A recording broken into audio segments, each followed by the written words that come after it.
The Biden crime family on defense. And we sat down with James Comer for a three-part series about everything that he has uncovered. This is part 2 of our conversation.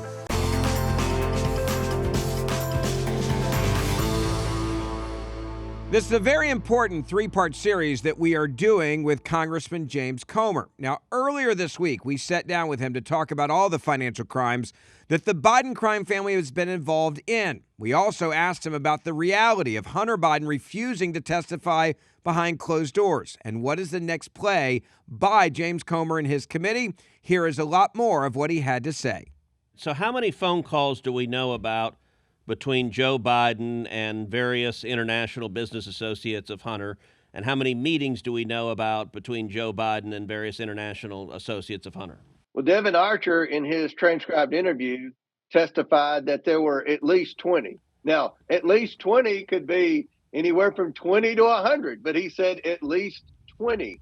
And now we know that Joe had lunch with some of these people. We didn't know he had lunch with the Russian oligarch who had sent Hunter Biden $3.5 million while Joe Biden was vice president, the same Russian oligarch who, when Joe Biden became president, was the one oligarch he left off the sanctions list when Russia invaded Ukraine. So a lot Just of these... say that again, because I think it's important for our listeners and our viewers.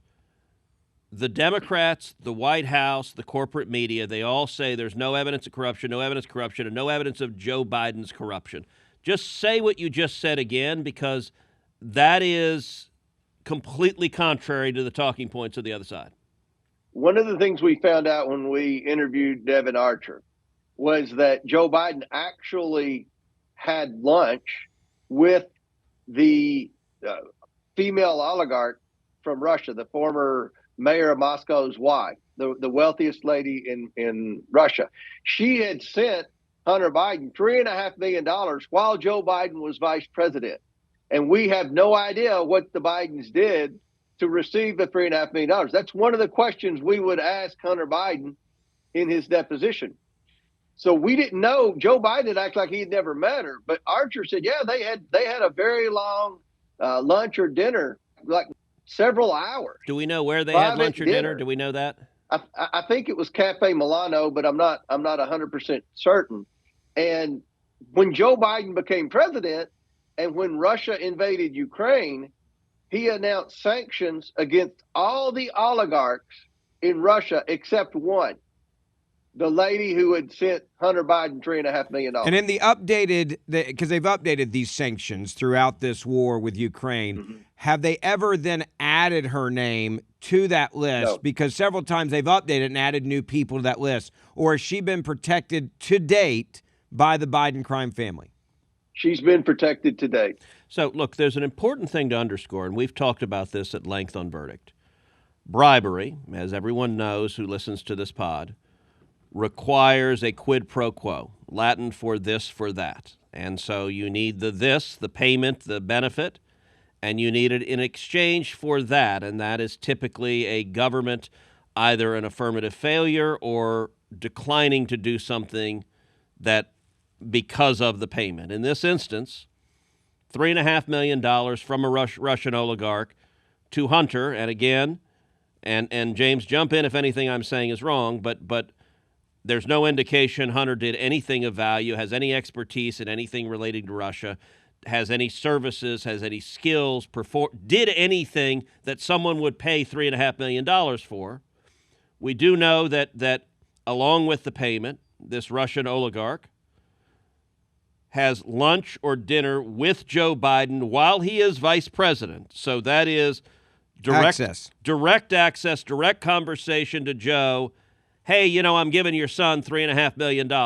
We don't know he said that, but it'd be kind of weird in the conversation if either she or Hunter didn't tell Daddy, hey, this is the person that gave me $3.5 million, particularly if this is not proven, although we know the laptop makes reference with regard to China to 10% for the big guy. And to the extent that there is a pattern of Joe profiting directly off of Hunter's revenue, he would have a real reason to care about the $3.5 million. But the thing that is new that is connected here is that when Joe becomes president and he puts in sanctions on Russian oligarchs, the one person that is miraculously left off is the oligarch that gave Hunter $3.5 million. So that's a second example of a quo. We've talked quite a bit about the firing of Viktor Shokin. Viktor Shokin was the Ukrainian prosecutor who was investigating Burisma.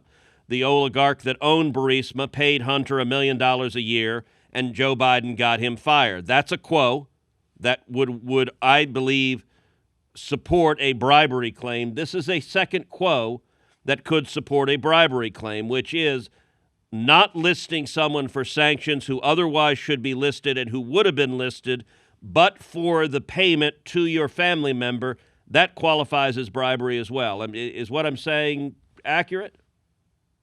It's accurate. I wish you were on the Oversight Committee to help me with all this, Senator. I have a question for both of you, and I go back to when I was on the Bush campaign. Even as someone younger, there was a very clear warning that was given to us, and it was explicit. Be careful who you meet with. Be careful about any meeting on the clock or off the clock with anybody that could be nefarious. And that I remember that meeting because it was such a important line here. And I want to know more about the background of this oligarch and this woman, richest woman in Russia, connected directly to Vladimir Putin. You don't get the job as the mayor of Moscow without Vladimir Putin's explicit picking you and consent and being in that world.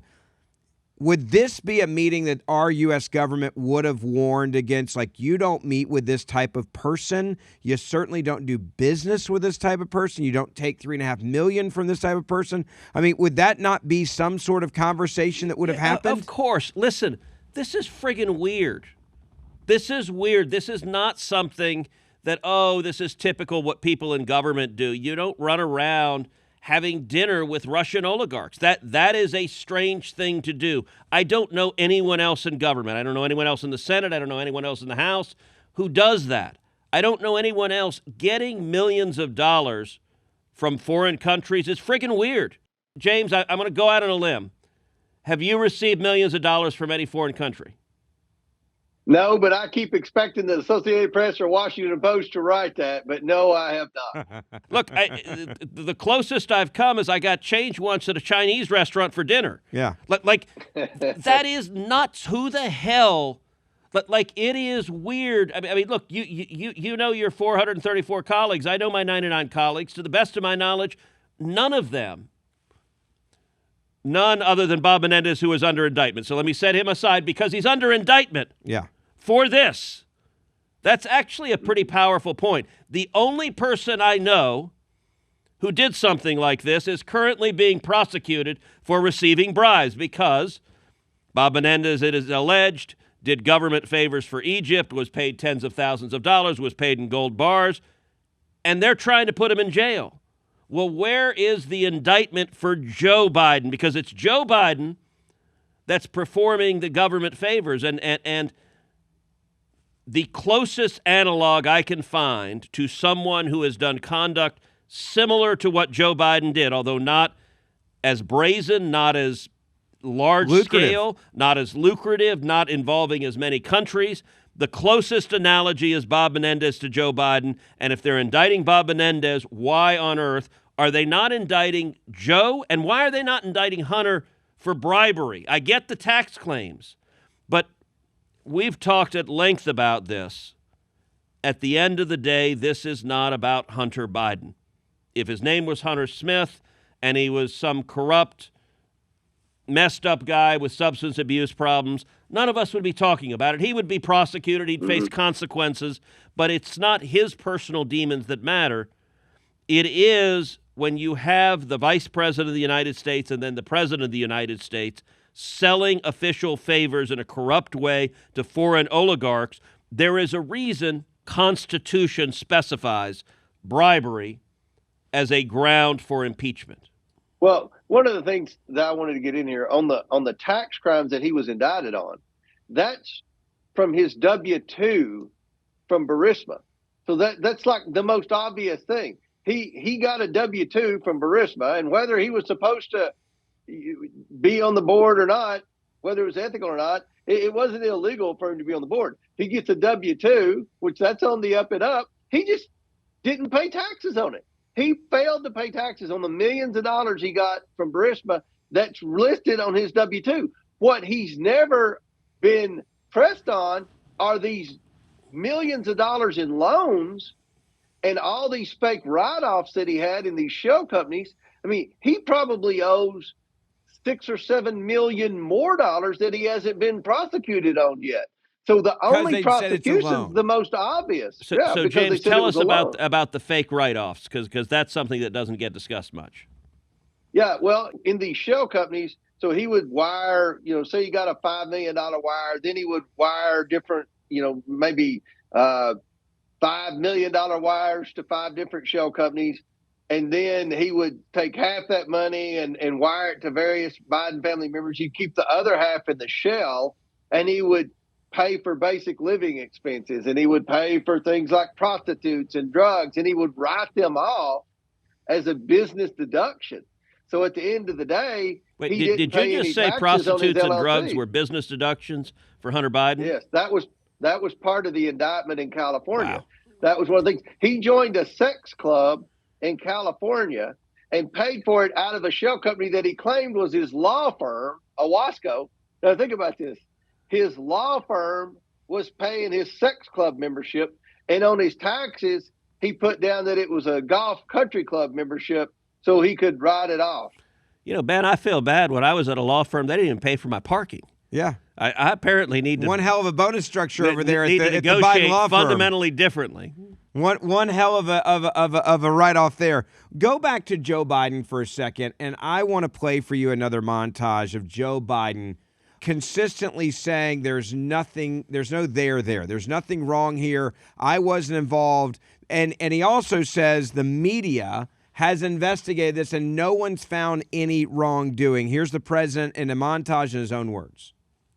Every single solitary, serious investigator, including your network and others, have looked at this, have said there's absolutely zero basis to the accusation that I acted any way inappropriately or that my son did.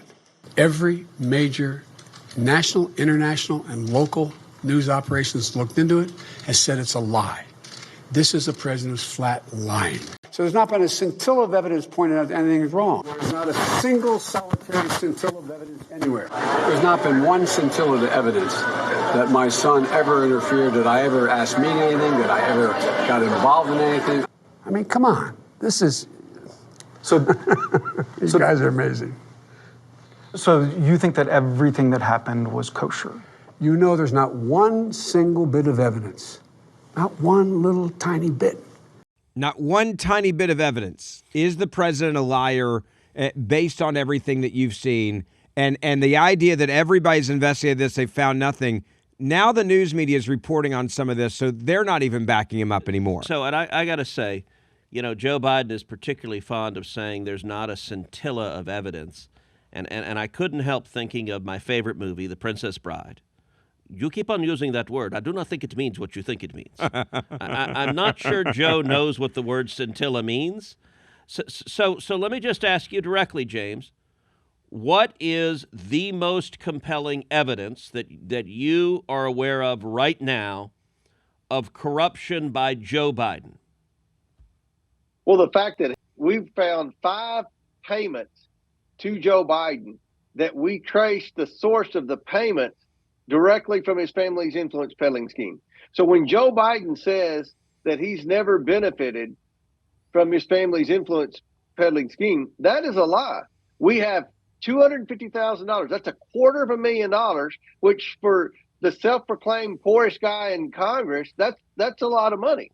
$250,000 directly to Joe Biden's back pocket from his family's influence peddling schemes. They want to say that it was a loan repayment, which that's a whole nother story. If you pay me back $250,000, Senator, then somewhere before you pay me back, I should have a check to you for $250,000. They don't have that. But let's, I don't want to get into the weeds on whether it was a loan or not. The $250, give us the details of the $250. When was it paid? From whom? And where does it look like the money came from? $200,000 came from Jim Biden and Sarah Biden to Joe Biden. That money came directly from that AmeriCorps Health company. That was an influence peddling scheme led by Jim Biden. Okay. Then $40,000 went from Jim and Sarah Biden to Joe Biden that came from China. That was the 10% of $400,000. That was the company that Bobulinski said was going to be 10% held for the big guy. They got $400,000 wire from China. Hold on, I got to stop you there because I'm following this pretty closely, and that to me is something new. So I'm aware of the 10% for the big guy that was in the information on Hunter's laptop. What I was not aware of is that you now have a payment from China and direct evidence, by the way, not circumstantial, direct evidence of a 10% payment straight to Joe Biden. Is that right? Elaborate on that, because the fact that the big guy is being paid 10%. The exact amount, the exact 10% not amount. 11%, yeah. Not 9%, 10%, exactly what was reflected, what Bobulinski told us. That's pretty compelling. So just to explain that again, it's important not to miss this point. If you'll remember the WhatsApp message where Hunter Biden was shaking down the Chinese nationals, yes, saying, we expect you to fulfill your commitment, a commitment that was made while Joe Biden was vice president. He said, my dad's sitting here beside me, and we're going to unleash our wrath on you if you don't. 5 business days later, $5 million pops into the a Biden account. They immediately wire $400,000 to this shell company that was supposed to be the company that Joe Biden was going to be 10% owner of, according to Bobulinski. From that $400,000, they start wiring different wires to different Biden family members in different shells. This is called money laundering, and it's confusing to explain, and that's by design. But anyway, they wire money to Jim Biden from that $400,000, and he writes Joe a check for $40,000.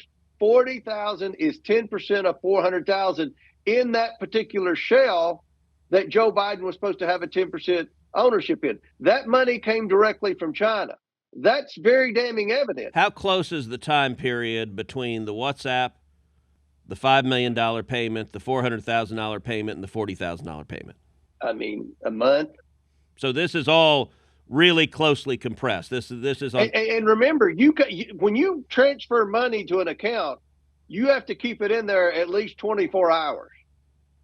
So a lot of times you say, oh, there's 2 or 3 days difference. Well, maybe the bank wouldn't make it available. A lot of times when you deposit money in a bank, they'll say your funds may not be available for 24 hours or 48 hours or until next week. So they got the money to Joe about as quick as you can do it in banking terms, going through that many different accounts. So then here's my question. We've talked about the tax issues with Hunter Biden and James Biden. I think there's some more questions there.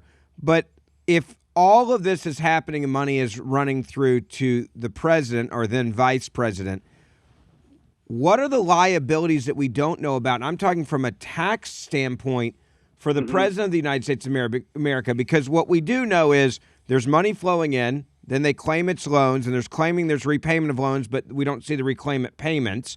So is that a tax issue for the president? Second one I have is this. If the bank accounts, these shell companies, were acting as piggy banks for Hunter Biden and the Biden crime family, we've also heard there were payments being made for things that benefited the vice president and the president through things that were done at his house, home improvements, remodeling. What other benefits was President Joe Biden receiving through this money that wasn't directly coming to his bank account? And would that be a tax issue in theory for the president of the United States of America? I think so. So a lot of these shell companies had credit cards. So we got the bank account, and it'll say, all right, we spent $15,000 this month on our Citibank card or our Chase card or whatever. We have to subpoena the credit card companies and start going down these bank statements. I mean, this investigation's so big and so complex and so complicated. I mean, we're moving as quickly as we can for a little old congressional staff. This is stuff the IRS and the FBI and the Department of Justice are better suited to do, but we're doing the best we can. So we know from the laptop there were things Hunter Biden was paying for of value for Joe, like a new roof and a cell phone bill and things like that. But the $250,000 that Hold on a second. Did you just say Hunter Biden paid for a new roof for Joe Biden? According to the laptop. And remember, there's message from Hunter Biden to Hunter Biden's daughter saying, unlike Dad, I won't make you have to turn over 50% of your salary to me. So there's lots of references in the laptop where Hunter Biden was complaining about having to pay for stuff for Joe Biden. That's why we wanted to depose him. That's why we wanted to. That was one of the questions. Let's go to the deposition. Were you surprised that Hunter defied the subpoena and refused to sit for the deposition? I wasn't, because I felt like that indictment was done to protect him from this deposition. Really? Because you've indicted him. Yes, you've indicted him for two things: the lying on a gun application and his basic failure to pay taxes on his W-2 income. Okay, those are the two things that you really can't tie to Joe Biden. But the money laundering you can tie to Joe Biden. The loans, the tax evasion on that, the securities fraud, even the problems with prostitutes and possible human trafficking and all that, you can tie that to Joe, because some of that was at Joe's house apparently. There's lots of things that Hold on a second, James. You said possible human trafficking. What is the evidence we have of that? There's a suspicious activity report filed against an escort service in Florida. And the suspicious activity report is on the escort service, but Hunter Biden is a subject of that suspicious activity report because he was a big customer and sending money to and from. The bank notified, and this is public, not because of us. You're not supposed to leak these suspicious activity reports, but it's out there. It's out there on the internet. I think it was in that Marco Polo report, but it's real. And what it said was the bank notified, I think it was JP Morgan, notified the Treasury that we believe our client is operating an escort service, and the two prostitutes that they're paying are here illegally, one from Russia and one from Ukraine. I mean, you can't make this stuff up.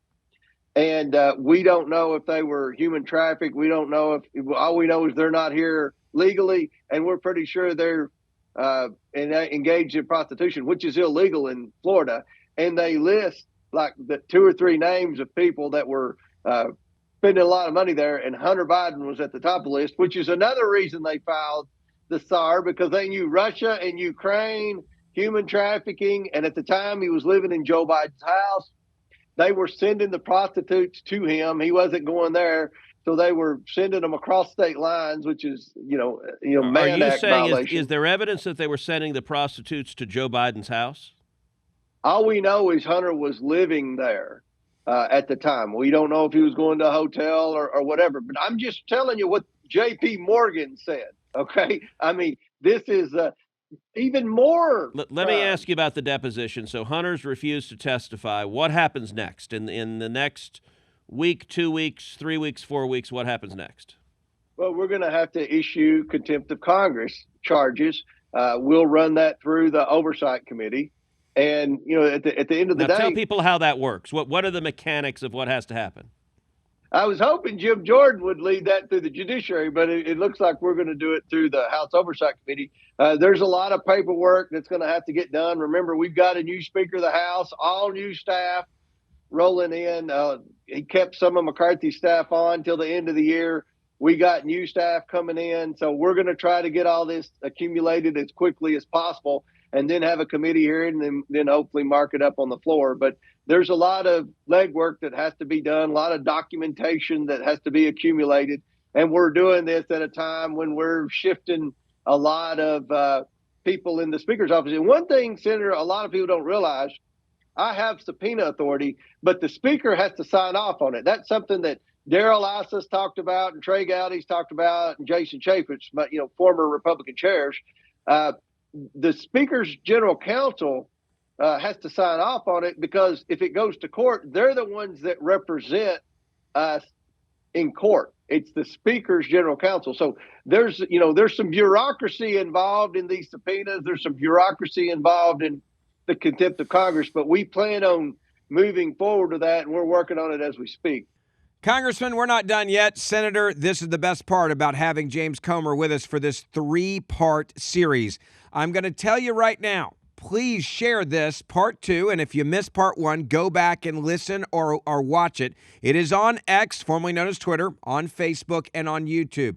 We ask you to share this on social media wherever you can. If you're on Instagram or Facebook, it doesn't matter. Share part 1 and part 2 of this series with James Comer. And we will be back with you for part 3 on Friday.